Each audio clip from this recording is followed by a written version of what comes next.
दादी माँ, आपने मुझे बुलाया? हाँ, बैठो। क्या बात है अरुण? पिछले 2 दिन से तुम्हारा मूड खराब है। देवयानी से कुछ गलती हो गई, उसने कुछ कह दिया? दादी माँ, आप मेरे जख्मों को ना छेड़े तो बेहतर होगा। मैं चुप हूं, मुझे चुप ही रहने दीजिए। फिर भी हमें पता चलना चाहिए कि क्या परेशानी है। क्या करेंगे आप जानकर? हम घर के बड़े हैं, हमारा जानना बहुत जरूरी है अरुण। भगवान के लिए मुझसे कोई सवाल मत कीजिए दादी माँ, मुझे परेशान मत कीजिए आप लोग।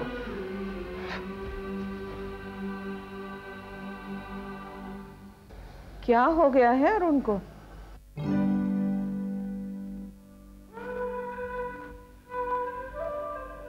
ये लीजिए चाय, मैंने मेरे हाथों से बनाई है।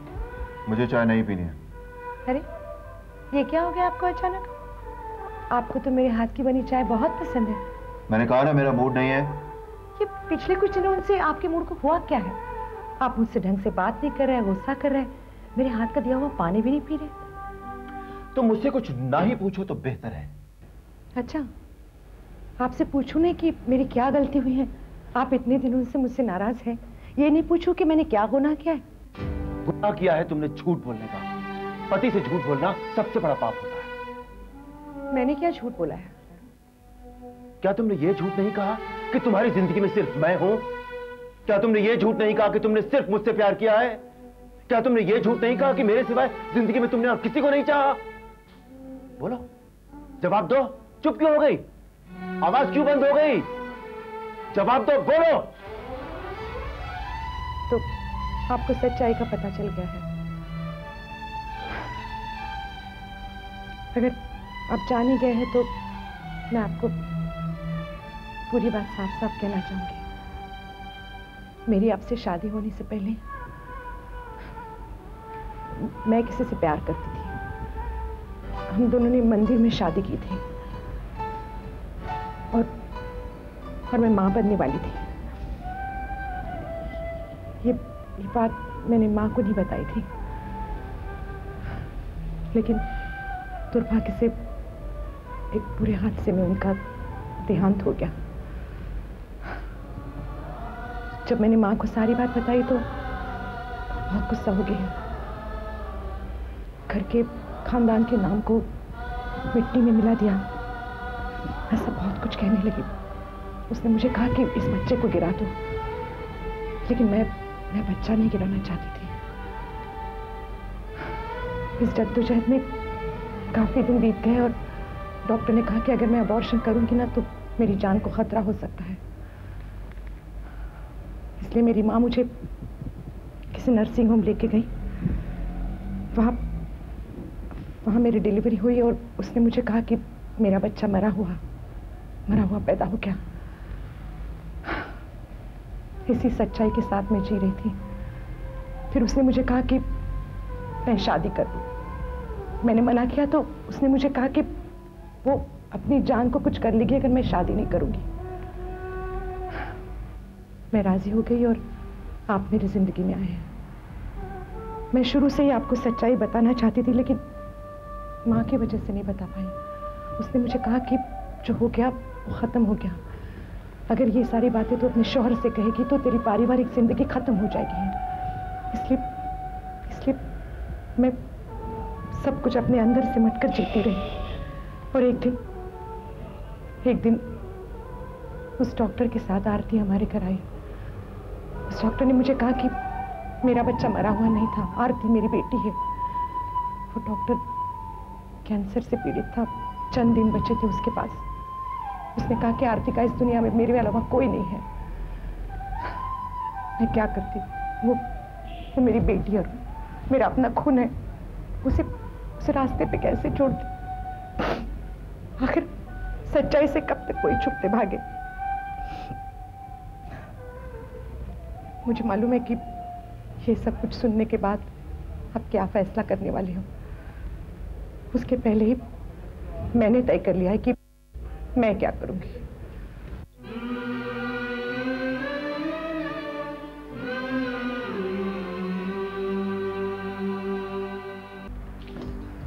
कहाँ जा रही हो? आपकी दुनिया से दूर।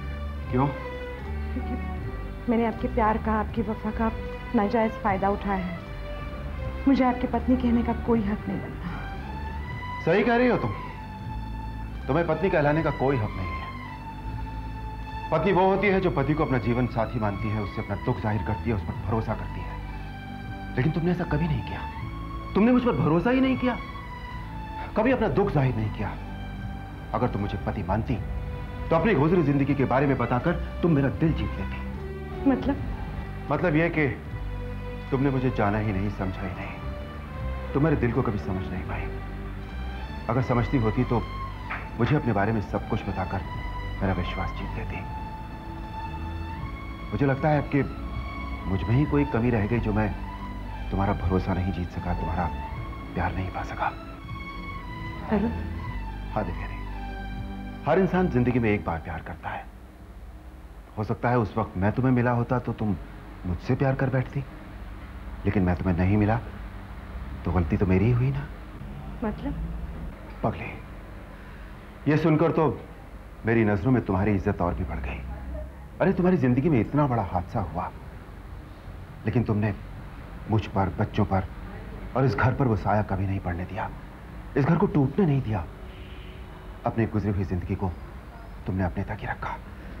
देवयानी, तुम औरत नहीं हो, देवी हो। प्लीज मुझे शर्मिंदा मत करिए। मैं देवी नहीं हूं, आप देवता है। मेरी जिंदगी की बुराई को आपने अच्छाई में बदलकर मुझे एक नई जिंदगी दी है अरुण। मैं आपका ये एहसान कभी नहीं उतार पाऊंगी। उतार सकती हो ये एहसान, इस राज को राज ही रखकर। घर के किसी भी मेंबर को ये बात पता नहीं लगनी चाहिए। लेकिन पायल, आरती और वो सब लोग, जो लोग जानते हैं वो अनजान बन जाएंगे। बस तुम सब कुछ भूल जाने का वादा करो। ठीक है, मैं वादा करती हूँ कि मैं सब कुछ भूल जाऊंगी, घर वालों को कुछ नहीं कहूंगी। ये हुई ना बात। अब तुम ये सोचो कि आज ही हमारी शादी हुई है और अब हम बहुत जल्दी हनीमून के लिए जाने वाले हैं। रवि, कैसी बातें करते हो? क्यों? क्या बात है अरुण बेटे, आज तेरे चेहरे पर बहुत खुशी नजर आ रही है। ऐसे लगता है जैसे सर का बोझ उतर गया हो। बाबू जी, सर का बोझ नहीं, दिल और दिमाग का भी बोझ उतर गया। मेरी सारी परेशानियां दूर हो गई। कौन सी परेशानी थी इतने दिन से? दादी माँ, परेशानी दूर हो गई, ये क्या कम है? हाँ बेटे, तू सही कह रहा है। हम यही चाहते हैं कि तुम खुश रहो। दादी माँ, मैं चलता हूँ। बेटे, तुझे नहीं लगता कि देवयानी को लेकर अरुण के दिल में कोई बात थी? हाँ माँ, लेकिन ये बात मेरी समझ में नहीं आई कि हमसे उसने ये बात छुपाई क्यों। पति पत्नी के बीच बहुत सी ऐसी बातें होती है जिन पर पर्दा डालकर रखना पड़ता है। मुझे खुशी है कि उन दोनों ने आपस में नाराजगी को दूर करके दोनों एक हो गए। अब इस बारे में नहीं अरुण से कुछ पूछना और ना ही देवयानी से। यही सोच लेना कि इन दोनों में झगड़ा था ही नहीं। ठीक है माँ। अरे पूर्णिमा, तुम आओ, आओ ना। पायल, मुझे तुमसे कुछ बात करनी है। हाँ कहो, लेकिन बैठ तो जाओ। नहीं पायल, देखो, तुम्हारे और मेरे बीच में सुमित करके काफी गलतफहमी रही है। जानती हूँ, लेकिन अब तो सारी गलतफहमियां दूर हो गई ना। नहीं पायल, जो रिश्ता एक बार खराब हो गया तो क्या हुआ? देखो पायल, मैंने तुम्हें अपनी बहन कहा है। मैं तुमसे झूठ नहीं बोलूंगी। पहले जो भी मेरे और सुमित के बीच में हुआ, उसमें सुमित की भी गलती थी, मेरी भी गलती थी। लेकिन अब जो मेरे और सुमित के बीच में हुआ, उसमें सिर्फ सुमित की गलती थी। अब क्या हुआ? पायल, शायद तुम जानती होगी कि जब तुम मायके गई थी, मैं तुमसे यहाँ मिलने आई थी और अचानक मेरी यहाँ तबीयत खराब हो गई और मुझे यहाँ रात रुकना पड़ा। हाँ, सुमित ने मुझे सब कुछ बताया। साथ के साथ ये भी बताया कि उस रात तुम मेरे बेडरूम में सोई थी और वो नीचे हॉल में। हाँ, सुमित हॉल में सोया था, लेकिन आधी रात तक वो मेरे साथ बेडरूम में था। तुम कहना क्या चाह रही हो? पायल, मैं वही कहना चाह रही हूँ जो तुम समझ रही हो। नहीं, तुम झूठ बोल रही हो। मुझे सुमित पर पूरा भरोसा है, वो ऐसी हरकत कभी नहीं कर सकता। ठीक है, मैं झूठ बोल सकती हूँ, लेकिन राजेश भैया और सुभद्रा भाभी तो झूठ नहीं बोलेंगे ना। बुलाओ उन्हें, पूछो उनसे, क्योंकि वो इस बात के गवाह हैं। क्या हुआ पायल? देखिए ना भैया, ये सुमित पर क्या इल्जाम लगा रही है, और साथ के साथ ये भी कह रही है कि आप दोनों इससे गवाह हैं। कैसा इल्जाम? भाभी, ये कह रही है कि जिस रात ये यहाँ पर रुकी थी, उस रात सुमित ने इसके साथ। ये क्या कह रही है तू? क्यों राजेश भैया, आप तो सच्चाई जानते हैं ना, आप ही बताइए। अब मैं क्या बताऊं? ये तुम लोगों का आपस का मामला है। पति पत्नी के बीच में बोलने वाला बेवकूफ बनता है, और मैं बेवकूफ नहीं बनना चाहता। ये कैसी बातें कर रही हो? सही तो कह रहा हूं, बिल्कुल सही कह रहा हूं। तुम मुझे बीच में मत घसीटो। इनकी बातों से साफ जाहिर है कि ये सच्चाई बताना नहीं चाहते, क्योंकि अगर उन्होंने सच्चाई बताई तो दो भाइयों का रिलेशन खराब हो जाएगा। क्यों राजेश भैया? पूर्णिमा, तुम क्या बात है? आप लोग इतना टेंशन में क्यों हैं? सुमित, पूर्णिमा का कहना है कि तुमने उसी गलती को दोहराया है जिसकी वजह से तुम में और पायल में दरार हो गई थी। क्या मतलब है आप लोगों का? ये झूठ है, ये सरासर इल्जाम है मुझ पर। मैं भी यही कह रही हूँ कि तुम पर इल्जाम लगा रही है। मुझे इसके कैरेक्टर पर पहले से शक था, और आज इसने अपना रंग दिखा दिया। तुम्हारे जोर से चिल्लाने से सच्चाई छुप नहीं सकती। तुम मेरे साथ उस रात आधी रात तक कमरे में थे, इसके दो गवाह हैं मेरे पास, राजेश भैया और सुभद्रा भाभी। क्यों भैया? भाभी बताइए, मैं झूठ बोल रही हूँ या सच बोल रही हूँ?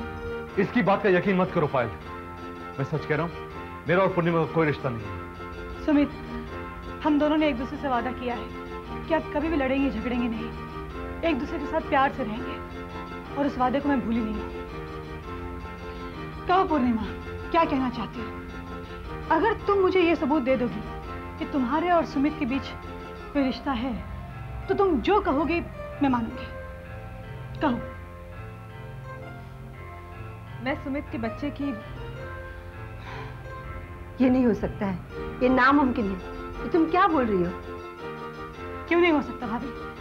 अगर पूर्णिमा इतने दावे के साथ कह रही है तो शायद ये बात सच होगी। पायल, ये क्या कह रही हो तुम? मैं ठीक कह रही हूँ सुमित। एक काम करती हूँ पूर्णिमा, मैं अभी डॉक्टर और पुलिस को बुलाती हूँ। डॉक्टर आके तुम्हारा चेकअप करेगा, टेस्ट करेगा। अगर उसकी बात सही निकली तो मैं खुद तुम दोनों की शादी करवाऊंगी, और अगर ये बात गलत निकली तो तुम्हें पुलिस के हवाले कर दूंगी। बोलो मंजूर है? मैं भी फोन करती हूँ। नहीं पायल, पुलिस को फोन मत करना। मैं पूर्णिमा, अगर तुम एक औरत नहीं बन सकती तो कम से कम औरत जात को बदनाम तो मत करो। चले जाओ यहां से।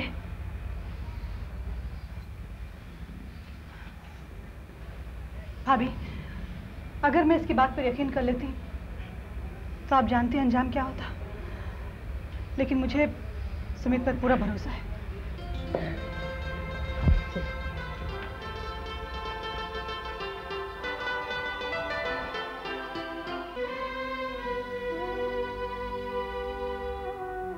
पायल, तुम गुस्से में हो?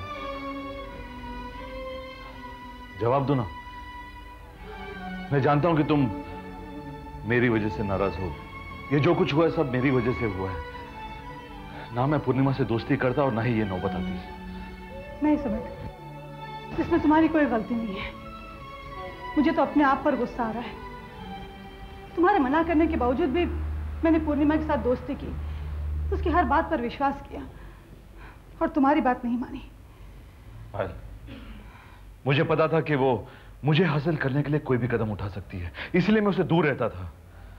उसका अंजाम देख लिया तुमने। मुझे तो ये सोच सोच कर हैरत हो रही है कि वो कितनी मक्कार औरत है। वो औरत नहीं, बल्कि औरत के नाम पर गाली है, गाली है। अरे, अपनी जिद पूरी करने के लिए वो किसी की भी जिंदगी बर्बाद कर सकती है। छोड़ो पायल, भूल जाओ उसे। मुझे इस बात की खुशी है कि कम से कम तुम उसे समझ तो गई, और तुमने उसे इतना जलील किया है कि वो जिंदगी भर अपनी जुबान पर मेरा नाम नहीं लाएगी। वो तो सब ठीक है, लेकिन मुझे बड़ा अजीब सा लग रहा है। क्यों? मैंने घर वालों के सामने उसे न जाने क्या क्या कह दिया। अब घर वाले मेरे बारे में क्या सोच रहे होंगे? घर वाले सच्चाई जानते हैं। तुमने जो कुछ किया है बिल्कुल ठीक किया है। अगर तुम उसके साथ ऐसा बर्ताव नहीं करती तो वो ये साबित कर देती कि वो मेरे बच्चे की मां बनने वाली है। मैं अच्छी तरह जानती हूँ उसने ऐसा क्यों किया। उसने कई बार हमारे बीच झगड़े लगाने की कोशिश की। हमारे बीच गलतफहमी तो जरूर पैदा हुई, लेकिन हम लोग कभी भी अलग नहीं हुए। इसलिए इस बार उसने ये इल्जाम लगाया। ऊपर वाले का शुक्र है कि कम से कम तुम उसे समझ तो गई। अब हमारे बीच में कोई गलतफहमी नहीं होगी। मैं तो उसे उसी दिन समझ गई थी जब वो इस घर में आई थी और बीमार होने का नाटक कर रही थी। मुझे यकीन हो गया था कि कोई ना कोई बखेड़ा जरूर खड़ा होने वाला है। मुझे तुम पर बहुत गर्व है पायल। पता है, जब पूर्णिमा को लेकर हमारे बीच इतने झगड़े हुआ करते थे तो हमारे इतने सारे बर्थडेज, इतनी सारी वेडिंग एनिवर्सरीज सब बेकार हो गई। अब मैं सोच रहा हूं कि सारे बर्थडेज और सारी वेडिंग एनिवर्सरीज हम एक साथ मना लें। इससे आइडिया बुरा नहीं है। एक काम करते हैं, एक बहुत बड़ी पार्टी रखते हैं और बहुत सारे मेहमानों को बुलाते हैं। नहीं, बिल्कुल नहीं। पार्टी होगी लेकिन मेहमान नहीं। मेहमानों के बगैर पार्टी कैसे होगी? हम दोनों इस शहर को छोड़कर किसी हिल स्टेशन पर जाकर छुट्टी मनाएंगे। वहां जाकर क्या करेंगे? एक नया शादीशुदा जोड़ा हिल स्टेशन पे जाकर क्या करता है? प्यार मोहब्बत करता है, हनीमून मनाता है। हम भी ये सोच लेंगे कि हमारी नई नई शादी हुई है, अपनी हनीमून की यादें ताजा कर लेंगे। और घर वालों से क्या कहेंगे? अरे ये कहेंगे कि बिजनेस ट्रिप पर जा रहा हूँ, वहां अकेला बोर हो जाऊंगा, इसलिए तुम्हें साथ ले जाना। बहुत चालाक होते जा रहे हैं आप। वैसे पायल, प्यार में इंसान चालाक हो ही जाता है।